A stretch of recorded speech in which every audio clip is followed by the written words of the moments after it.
Hi everyone, welcome to the AWS, which is the Are You Aware series of Bombay Chartered Accountants Society presented by the International Tax Committee.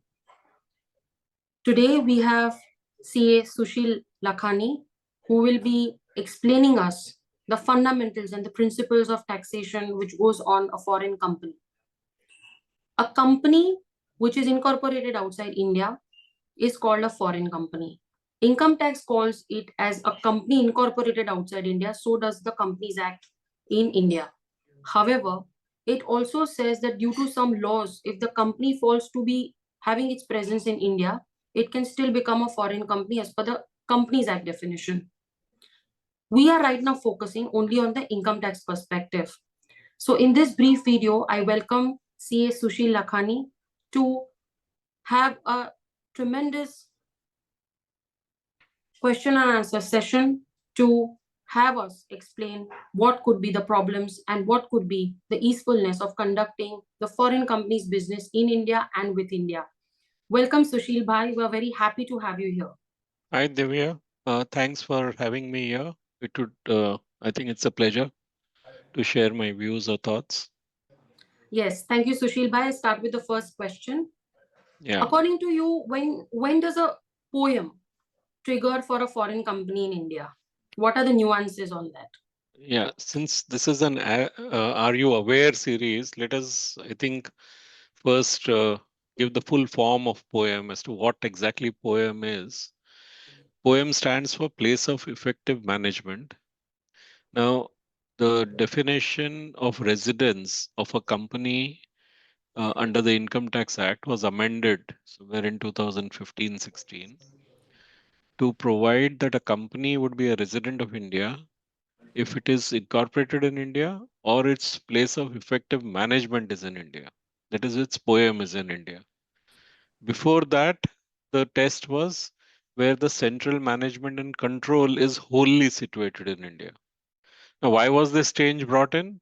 Because with the earlier definition of central management and control being wholly situated in India, it was very possible to shift part of the control and management outside India, a very negligible part. And one could say that it is not wholly in India. So there was a play sort of possible, which was plugged. Even internationally, most of our double tax treaties and most of the foreign advanced countries follow the poem concept of residence. So our definition was changed to bring it in line and to stop or to plug that loophole. Now, once having brought in the definition of poem in the Income Tax Act, then they set about the definition of the way poem is defined in the Act is that it is that place where key commercial and management decisions are taken for which are necessary for the entity as a whole are in substance taken. These are the exact words.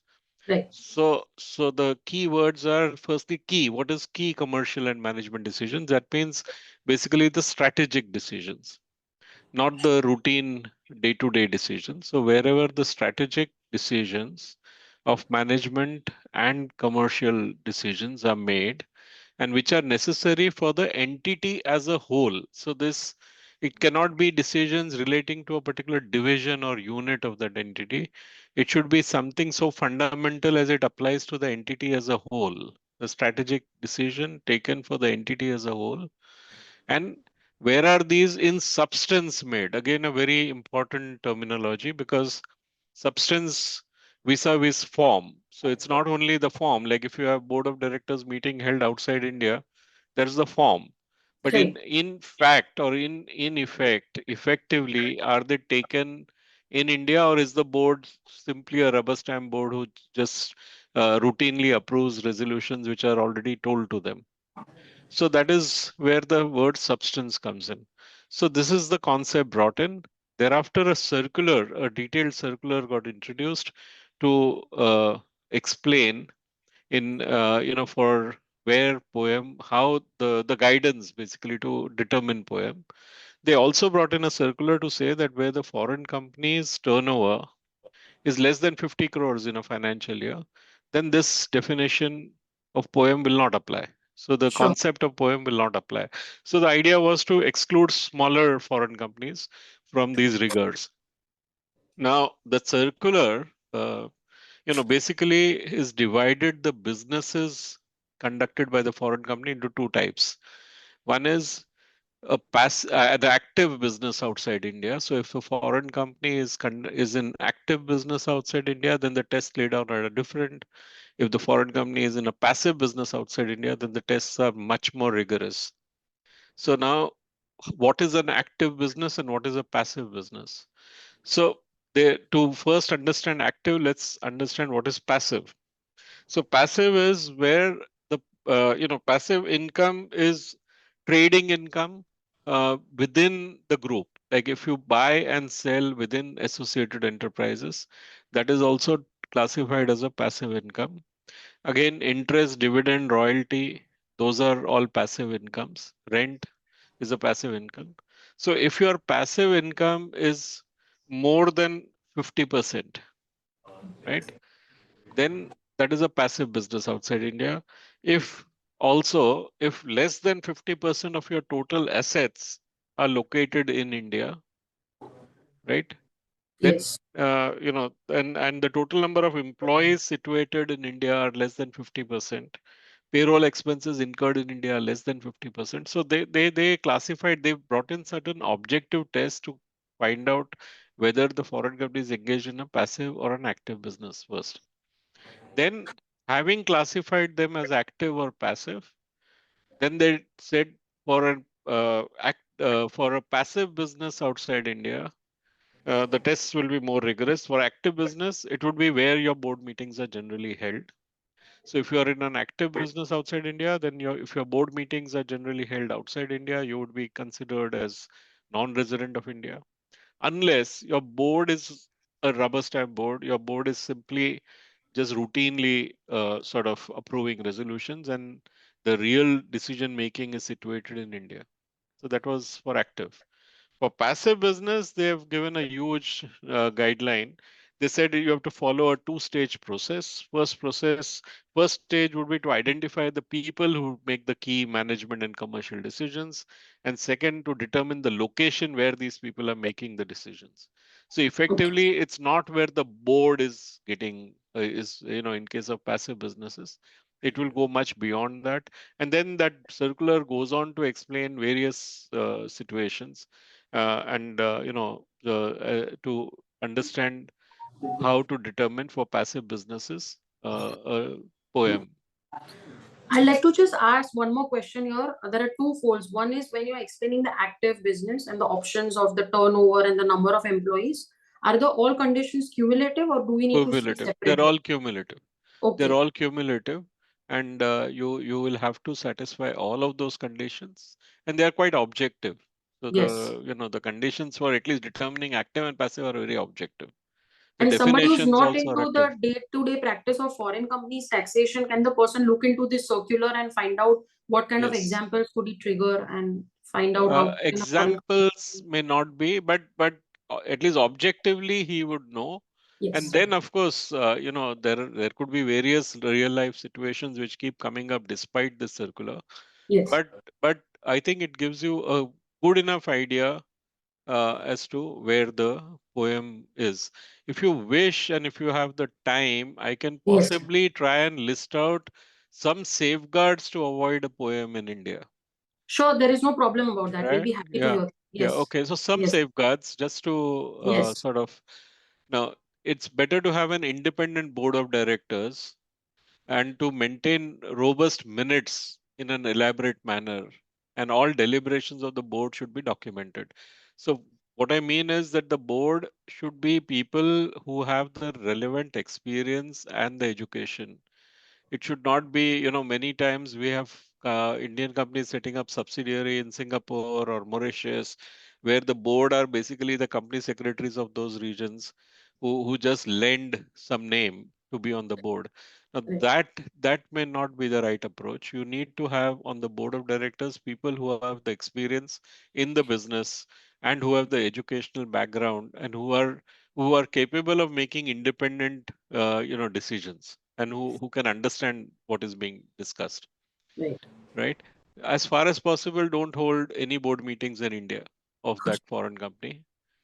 Then, where if you have video conferencing, and that is unavoidable these days, the host country should be outside India. It should not be the guest country outside India. It should be the host country outside India. The Yes. registered office should be outside India, of course. The role of the parent company should be restricted to providing visionary directions only or protecting the interest of the shareholders and not to take control of the affairs of the subsidiary. The role of the parent should be providing recommendations, but the board should be deliberating and all that should be documented. Right. And the basis for taking decisions outside India should also be documented by the board. The parent company should not be involved in planning and control functions of the subsidiary, except to the extent required for protecting the interest as a shareholder. No veto powers should be given to the parent or promoter on control and management of the entity. Any of those decisions, there should be no veto power to the promoter or uh, the parent. Then even the general meetings of such companies should be outside India. Parent companies' websites should not indicate that the poem is in India. The website sometimes we miss out, and it gives out a lot of information which could indicate that the poem is in India. Then designation of senior executives of the company, like group CFO, etc., to be revisited. I already said directors should be competent and independent. Then no common senior management staff as far as possible to be stationed in India. Books of accounts, this is very important, should be maintained. Even the circular says that big books of accounts should be maintained outside India of that foreign company.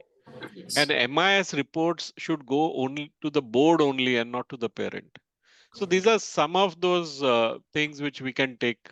Even when you use common software, for example, accounting and MIS, that could also be an indicator of effective control. So such software should be adopted only as a measure of cost saving and not because the parent requires it.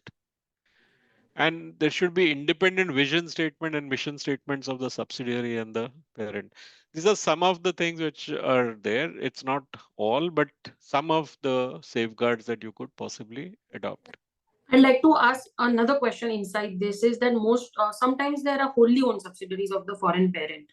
In that case, the parent has to actually get involved in some kind of deep operations also. So will that still be a problem for POEM to trigger, or the Yeah, questions can come that okay, the parent is coming here and asking too many questions or getting involved in day-to-day operations. yeah.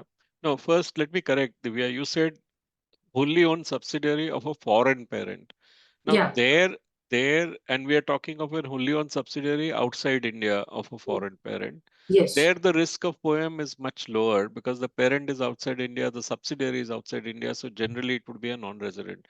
The risk increases when it's a subsidiary of an Indian parent. See, Okay. what happens is there, the effective management would be in India. For example, we have number of these companies, multinationals from India now, which have Right. companies all over the world. And most of the time there the risk is higher because then what I'm trying to say is the parent should have only those resolutions could be having some powers to the parent which involve the shareholders interest and Yeah. not your management and control. Those should be divested, and there should be a specific everything to do with the management, business operations, everything should be with the board. And there the parent should have no veto powers. They could have recommendation, they could possibly share the shareholders vision, but beyond that leave the management and conducting of the business to the parent. So it's a tightrope walk Right. especially when it comes to slightly smaller companies, but luckily 50 crore turnover companies have been excluded. So whenever you go to a smaller size, then one has to be a little more careful.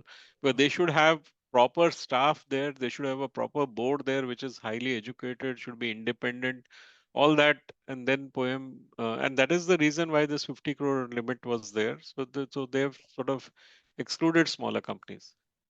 Sure, sir. Great. So we have actually elaborated how the poem would look like, and if you don't want to trigger a poem in India, what are the precautions one must take as a management and a board? Sir, another question which is very interesting is most of the foreign companies actually situated outside India, maybe not triggering a poem, are always fearing to file the ITR in India. What are the conditions under which a foreign company will necessarily will have to file an ITR? See, now this one, what happens is that if they earn an income which is taxable in India, then they are liable to file returns under 139. However, under section 115, subsection 5, 115A subsection 5, an exemption has been given in a very limited circumstance. That is, if the foreign company's income in India consists of only dividend, interest, royalty, or FTS, fees for technical services, then it is not required to file ITR if tax has been deducted at source under the Income Tax Act, not under the Right. treaty. So Okay. that means the tax should have been deducted at source at the rates provided in the Income Tax Act. So if you're taking a benefit of a treaty or a lower rate of tax, then no, you file the return, right? And the tax was deducted at a higher than the income tax rate. In Yeah. those situations, and if these are the only income, then you're allowed to not file even if you have taxable income. However, if you are going to take benefit of the treaty and try and either say it's not taxable or a lower rate is applicable, then you have to file a return. Right. Right. So otherwise, all wherever you earn taxable income, you're supposed to file. So if you have business income, you can't avoid this. This is only for passive income, basically. And if TDS is deducted under the treaties, that there is an exemption. All right, so fair. I'd like to also again question inside this is that we have mentioned that 115A subsection 5 says that ITR is not applicable if the TDS is deducted under Income Tax Act. But also it says this chapter 17B. So let's say I don't have a PAN in India for say, and I must get deducted on the highest of the rates, and let us presume it is 20%. But under the part 2 of the Finance Act, it says it is 20% plus surcharge plus cess for an FTS income. So if I get deducted upon at 20%, can I still say I was okay with 206 AA coming in picture red with 195, and hence I'm not liable to file ITR? Or does a deductor must file an deduct at 20.8%? That's a tricky question, Divya, honestly. Yeah, and I'm sorry if I kind of jumbled No, up the no, question, but I no, just no, want to no, no, make sure no. the viewers kind of know a little about this. No, I understand. So you're right. On 206, when it is applicable, then surcharge and education cess are not applicable. Yes. However, the way I would, though this says under chapter 17B, if the TDS is deducted of the act, and 206 falls under that chapter. And so let me just reconfirm that, Sure. because to my mind it falls under the chapter, and that should be then a compliance. It does fall on the same chapter. Okay. And so given the wordings of the act, you could take a view that return is not required. All However, right. that doubt remains because of the surcharge and education cess which have not So been for safety, deducted. one could take a standard Yeah, deduction and with surcharge and excess would be a better option. better Just option. in case you want to avoid Yes, ITRs. Right, yes, right. All right. yes. All right. Uh, Extrapolating the TDS question, does a foreign company need to deduct TDS or collect TCS while transacting with any Indian resident parties or any kind of an Indian party, whether a resident or Yeah, not? yeah. Now, there is a Supreme Court decision in the case of Eli Lilly. That was, I think, 312 ITR. Now, the facts of that case were that there was a foreign company which had seconded one of its employees to India, and the Indian company to which it was seconded was deducting TDS on the Indian component. There was a component of salary being paid outside India by the foreign parent to him, which was taxable in India under Section 9. Because Section 912 says that salaries are taxable in India to the extent they are earned in India or to the extent the services are rendered in India. So even the salary which was earned by him outside India for this period was taxable, but it was being paid by a foreign company. And Yes. the foreign company did not deduct the TDS on that component of salary. The matter went right up to the Supreme Court because the High Court and the tribunal took a view that there was no obligation to deduct TDS because the payment was by a foreign company to this employee. The Supreme Court in Lilly has taken a view that tax was deductible at source on that salary also. And in that decision, they did discuss about extraterritoriality of the act.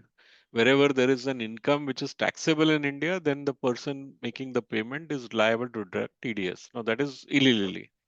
Right. However, so technically speaking, if you read illegally, it is trying to say that there is an extraterritorial operation. If there is a payment which is taxable in India, even a foreign entity is liable to deduct TDS.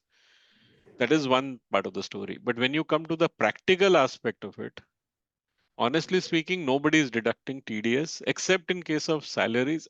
See, when the foreign entity has a business presence in India or a business connection in India, has a PAN in India, has a TAN in India, then there are deductions being made. And for salaries, and if the foreign company wants to claim a deduction for that expense, for example, under Section Right. 40 small a3, for salaries paid outside India also, deduction is not allowed unless TDS is there. So there are specific provisions.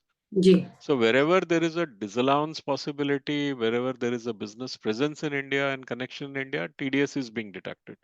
However, where there is no such connection or presence, the foreign entities are honestly not deducting TDS. Even we, for example, when I make a payment to a foreign entity outside India, I don't talk about complying with that foreign country's law of Right. TDS.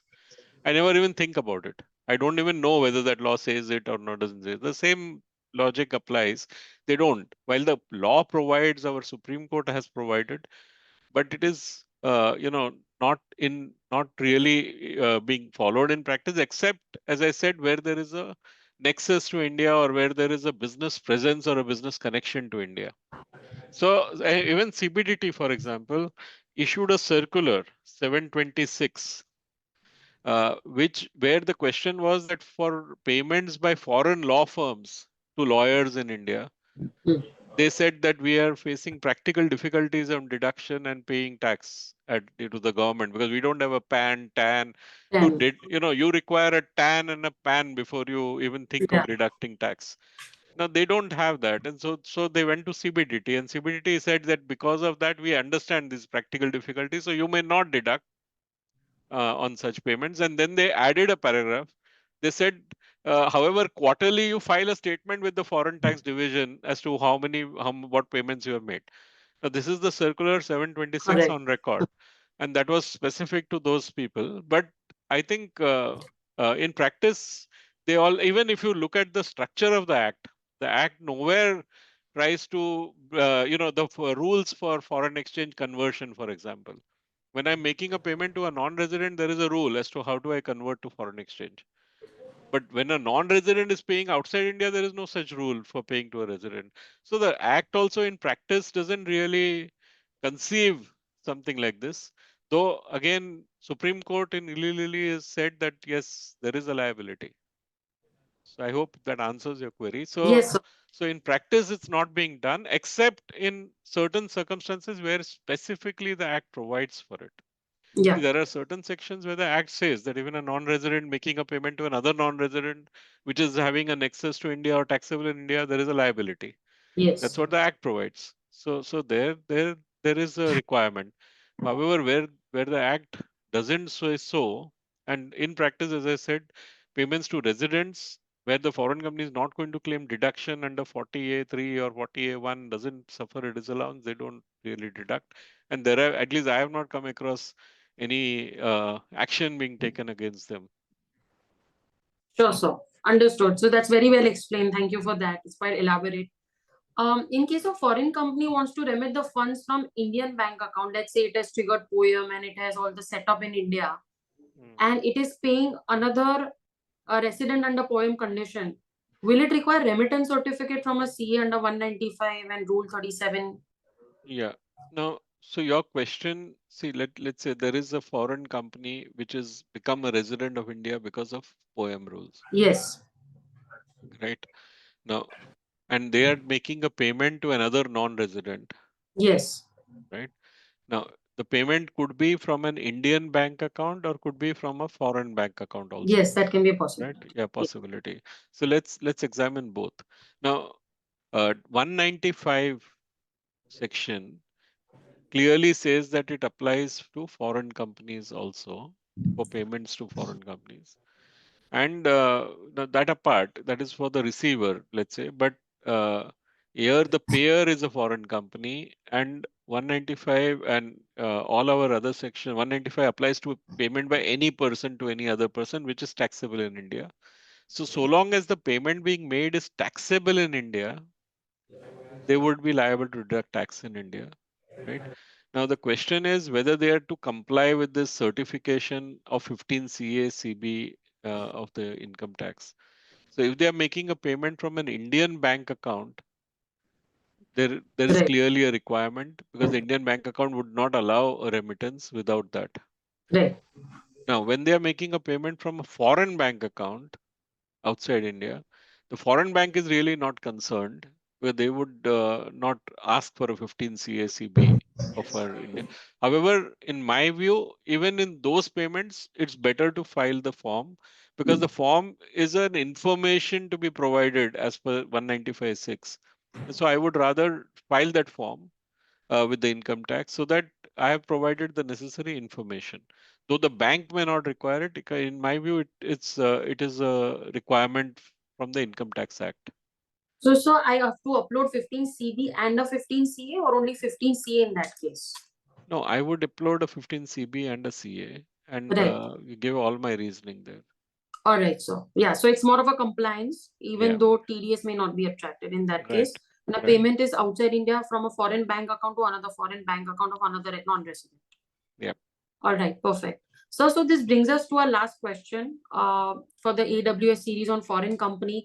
Is balance sheet applicable in case financials are not applicable under 44AA of the Income Tax Act? Is company law requiring Schedule 6? I know we are drifting to company law, but what are the financials, the way in which preparation of financials will happen to a foreign company in India? Okay, so now you're Divya. Now let's first understand 44AA Yes. since we started with that. Now, 44AA requires that books of accounts to be maintained by every professional, irrespective or regardless of the type of turnover or income he has or she has or it has. And for all other SSEs, other than professionals, having business or professional income exceeding 1,20,000 of income or turnover of 10 lakhs in that year, they're supposed to maintain books of accounts. So if you have a Right. business income, and you're a non-professional, if you have 10 lakhs of turnover or 1,20,000 of income, you're supposed to maintain the books of accounts which are prescribed, right?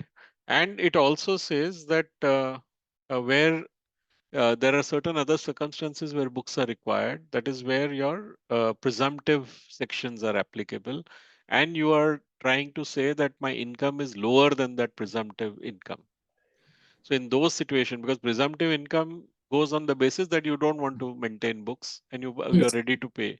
But if you want to say that my income is below the level prescribed, then books of accounts are a must. So that's what 44AA basically is saying.